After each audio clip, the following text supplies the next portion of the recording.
Jory had been wandering the labyrinthine corridors of Station Kepler 7th for exactly 43 minutes, and she was beginning to suspect that whoever designed Exilarian architecture had never actually needed to find anything in a hurry.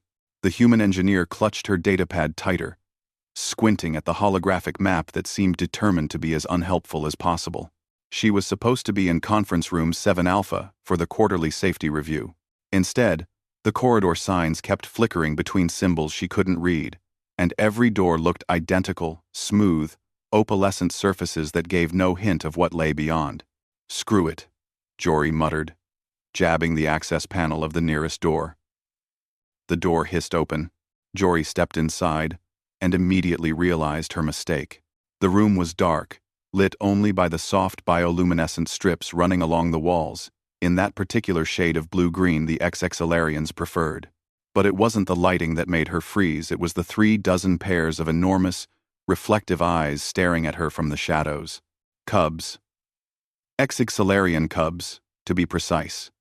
Each one roughly the size of a large dog, covered in downy silver-gray fur that would later harden into the crystalline scales of adulthood. Their ears, tall, pointed, and far too expressive, swiveled toward her in perfect unison. Jory's hand moved instinctively toward the door panel. This was clearly not Conference Room 7 Alpha. "Wait," a small voice chirped in heavily accented standard. "Please, human Jory, don't go." One of the cubs stepped forward from the group. His nameplate read Ralek, and his ears drooped in what Jory had learned was the Exilarian equivalent of puppy dog eyes. I think I'm in the wrong room," Jory said slowly. "I'm looking for the safety review meeting." "I'm looking for the safety review meeting," Jory said. "I'm looking for the safety review meeting." "No, no." Ralek's tail swished excitedly. "This is the right room. We were expecting you." "Yes. Surprise." The other cubs immediately caught on, a chorus of high-pitched voices erupting in chaotic harmony. "Surprise. We knew you were coming. Very planned. Much intentional." Jory raised an eyebrow. She had been in enough diplomatic situations to recognize a cover-up when she saw one, but she had also been working with Exilarians long enough to know that their cubs were terrible liars. Their ears gave them away every time, twitching and flattening in patterns that broadcasted their emotions like neon signs. Right now, every single ear in the room was doing a complicated dance between "please believe us" and "we're absolutely making this up." "A surprise review," Jory said flatly. "Of what, exactly?" Ralek's ears perked up, and she could practically see the young Exilarian's mind racing. Of human safety protocols? Yes. We are learning about human survival techniques. Very important for cultural exchange program." Another cub smaller, with a distinctive white patch over one eye, pushed forward. "Instructor Velrix said we must study humans. You are persistence predators. Very scary. Very impressive. Terrifying," added a third cub in an awed whisper. Jory felt her lips twitch. She should leave. She should absolutely leave and find the actual conference room.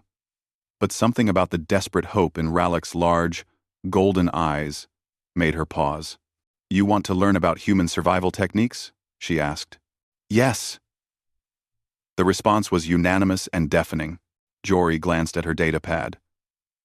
The safety review would be boring anyway, 3 hours of Sector Administrator Velrix droning on about plasma conduit regulations.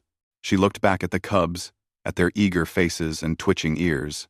"All right," she said, pulling up a chair that was definitely not designed for human proportions. "But if anyone asks, this was a scheduled cultural exchange." "Got it? Got it." Ralek's tail wagged so hard, his entire back half wiggled. "What do we learn first?"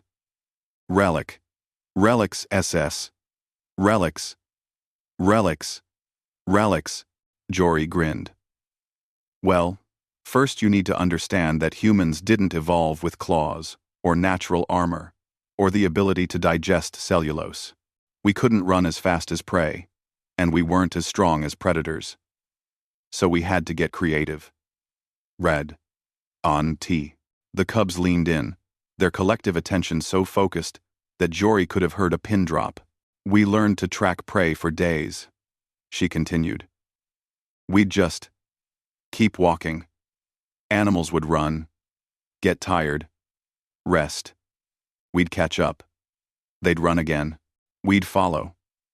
Eventually, they'd collapse from exhaustion. We call it persistence hunting. A collective gasp rippled through the room. That's horrifying, breathed the cub with the eye patch. That's brilliant, Rallick corrected, his eyes shining. You just never stopped? Never stopped, Jory confirmed. And when we needed tools, we made them.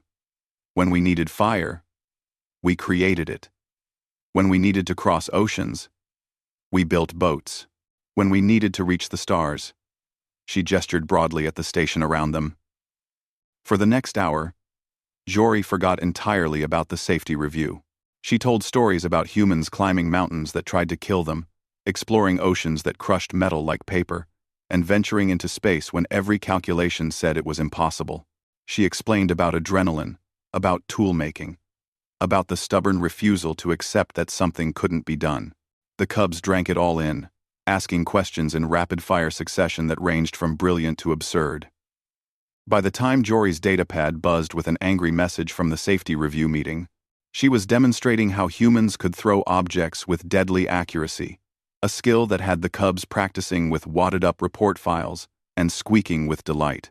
I really do have to go now, Jory said reluctantly, standing and stretching.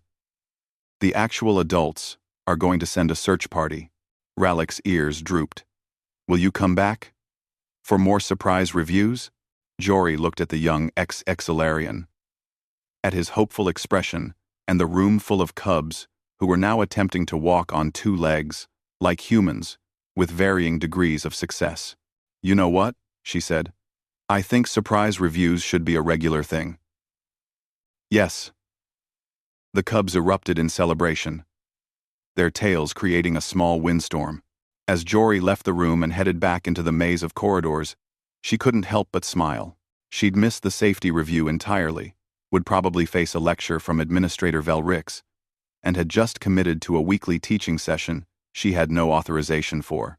But as she heard the excited chatter fading behind her, Rallick's voice rising above the others, already planning next week's surprise review, Jory decided it was absolutely worth it. After all, humans were good at improvising,